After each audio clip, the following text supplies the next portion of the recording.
आप अपनी बात रखे रजन पांडे जी।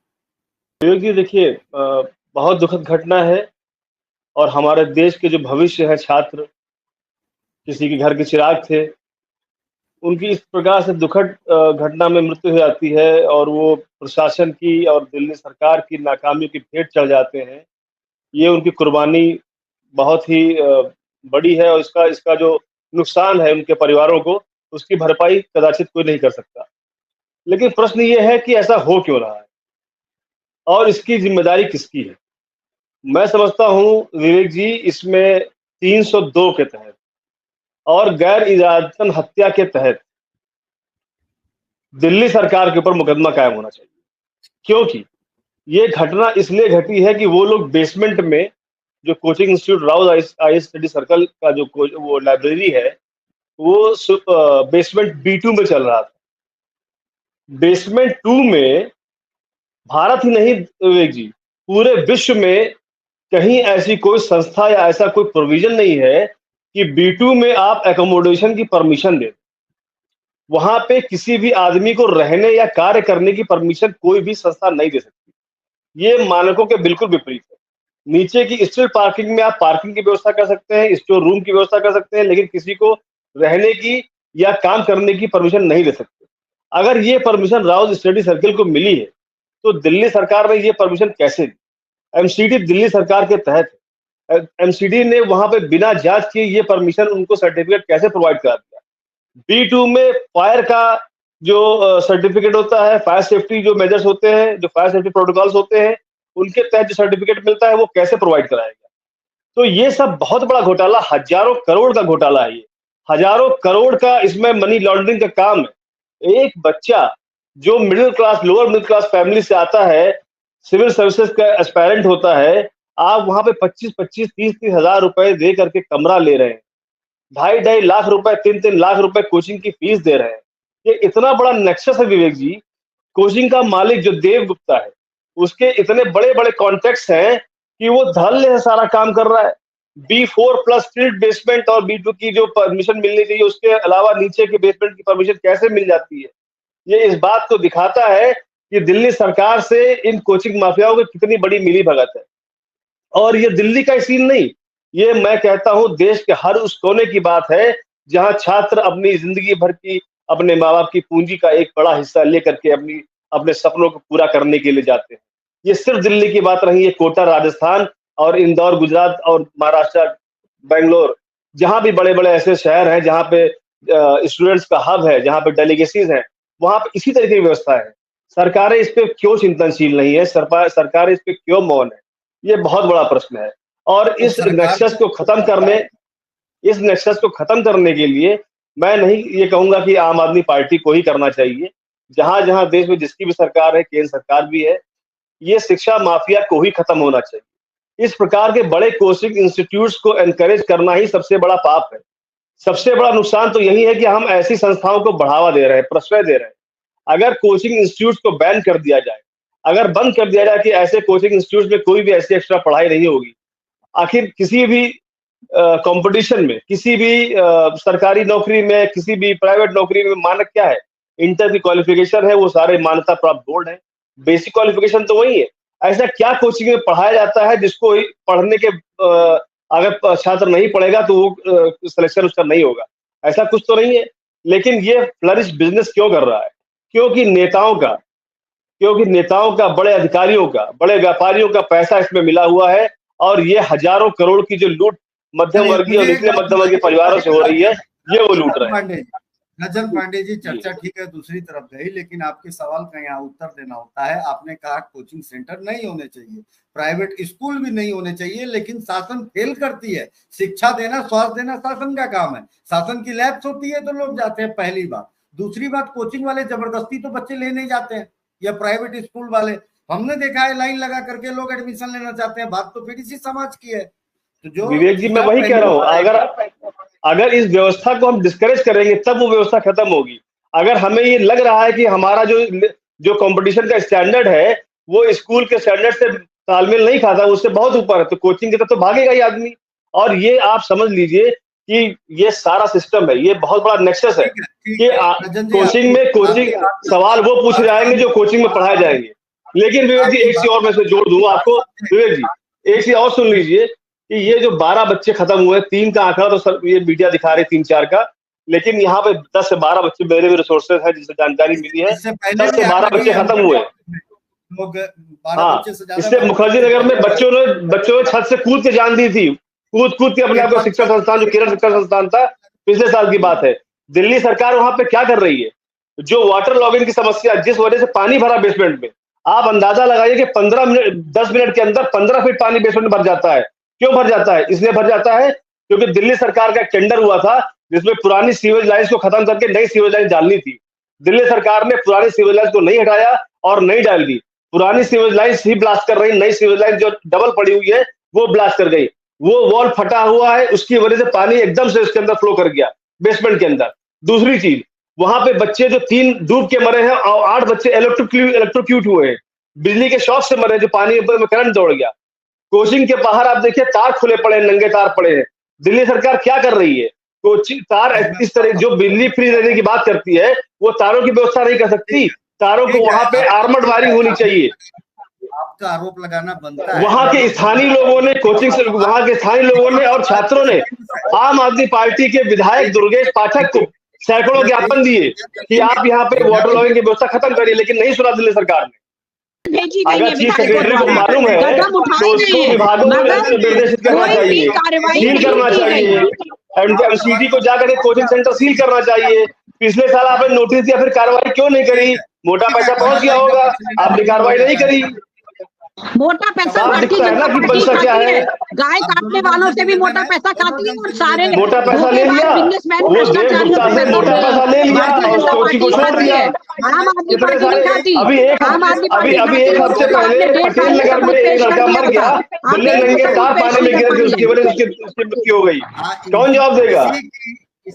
बीएससीएस को इनके दिल्ली के विद्युत बोर्ड को लेटर लिखा, 4 दिन तक कोई नहीं आया। रीना जी ने भी एक बात कही थी कि नेताओं का काम होता है सिर्फ सूचना देना, तो नेता पोस्टमैन के तौर पर नियुक्त नहीं होते हैं, उनका काम होता है पॉलिसी बनाना, पॉलिसी को इम्प्लीमेंट करवाना प्रशासन के माध्यम से। प्रशासन बेशक उसको इम्प्लीमेंट करे, पॉलिसी बन गई, इम्प्लीमेंट हो गया। अब इम्प्लीमेंट करेगा कौन? अधिकारी करेगा ना, नेता थोड़ा करने लग जाएगा।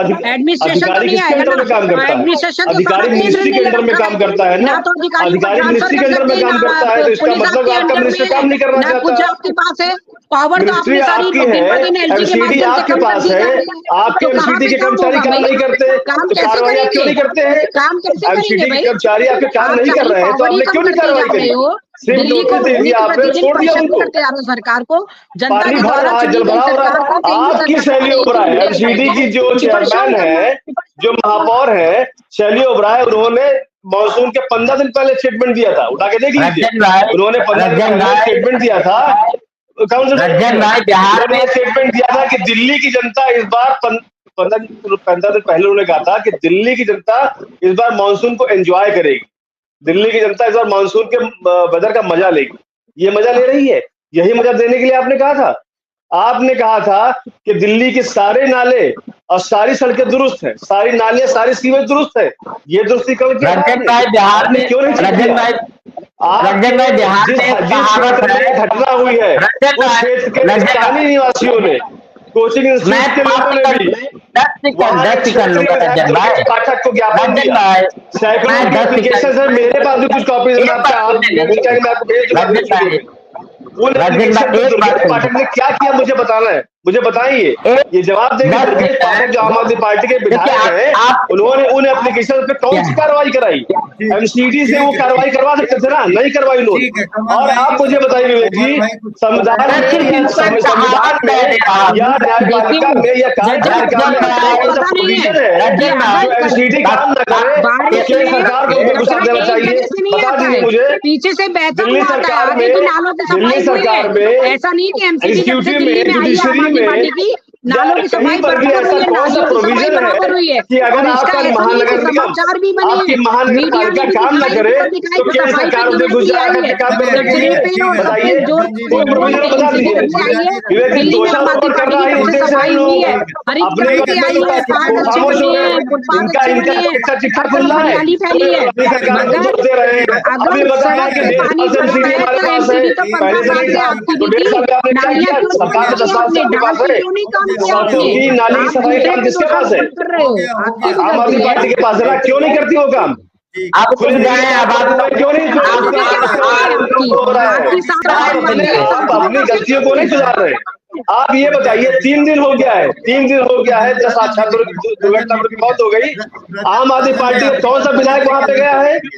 सब विधायक गए, आम आदमी पार्टी का कौन जानकारी नहीं है, रंजन जी जानकारी लेकर कब आइए, बिना जानकारी आज दोपहर तक तत्काल आम आदमी पार्टी का एक भी नेता उस मौके पे नहीं पहुंचा था। सारे पार्षद आम आदमी पार्टी का प्लान तो पहुंच गई, तो मैं नहीं जानता, मैं रात में नहीं देखा मैंने दोपहर 4 बजे तक, शाम 4 बजे तक आम आदमी पार्टी का कोई भी नेता वहां नहीं पहुंचा। आज कृषि मंत्री वहां 3 दिन से नहीं पहुंची मौके पे। और जो आप कह रहे थे पानी के फ्लो से सीवे से घुस गया पानी, एनडीआरएफ आप मीडिया की पूरी बातें एनडीआरएफ का जो स्टेटमेंट है वो बता रहा है, सीवेज का पानी का सीवेज जो है तो आपकी जो पानी को ये लोग भाई आप मुझे ये भी बता दीजिए कैसे केंद्र सरकार नालियों की सफाई कैसे करा रही है, ये बताइए ना। दिल्ली में आपके सांसद कितने हैं?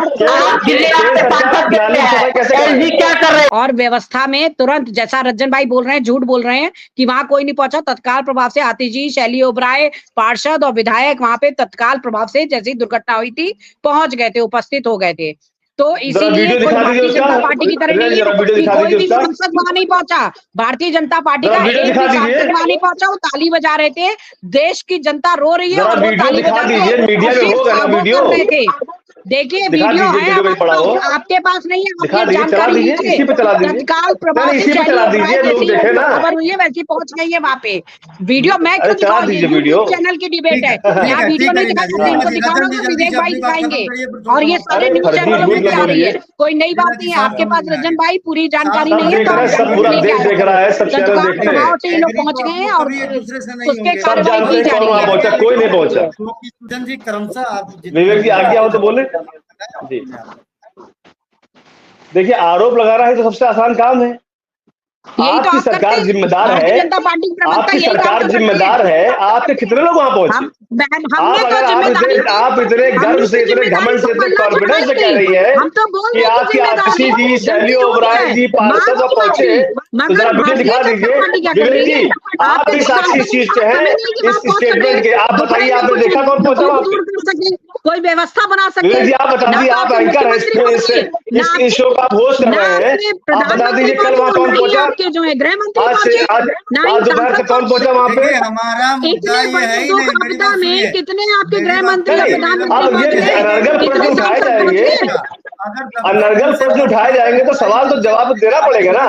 पूछने की नौबत ही नहीं आती, कौन पहुंचा कौन नहीं पहुंचा। मेरी बात सुनिए, ये केंद्र सरकार की पुलिस ने ये कार्रवाई करी, सुनिए मैं बता रहा हूँ आपको, क्या पहुंचे मोदी जी? केंद्र सरकार की पुलिस ने वहाँ पे ये कार्रवाई करी है। इससे पहले सेट गिरा था, लोग क्या पहुंचे? हमेशा पर्चा बांटते तो पहुंचे, थूक से लगा केंद्र सरकार की पुलिस ने वहाँ पे ये कार्रवाई करी है। अच्छा बोलिए, चिल्ला लीजिए, चिल्ला लीजिए फिर बात करेंगे। ठीक है, दोनों पार्टी कभी सहमत नहीं होंगे एक दूसरे से। विवेक जी विवेक जी मुझे बोलने दीजिए, 2 लाइन बोलने दीजिए। अब शांत हो गई है, अब शायद एनर्जी डाउन हो गया है। अब विवेक जी मैं चिल्लाऊंगा तो आपका शो खराब हो जाएगा। इसे कहिए शांत रहे 2 मिनट, इसे कहिए शांत रहे जरा 10 मिनट, जो नहीं एक मिनट बोलने दें हमको। जेल पहुंचा जी चिल्लाएंगे, मैं चिल्लाऊंगा तो बंद कर देंगे अभी सबकी। हम बिना वजह का तर्क वितर्क नहीं करना चाहिए। देश में राज्य और केंद्र सरकार की बात हो रही थी ना, कभी नहीं सोचा संविधान बनाने। मेरी बात सुन लीजिए, अब मेरी भी सुन लीजिए। करते हुए ईश्वर से, आज की ईश्वर से मैं विदा लेता हूँ। आप सभी पैनलिस्ट और दर्शकों का बहुत बहुत धन्यवाद हमारे साथ।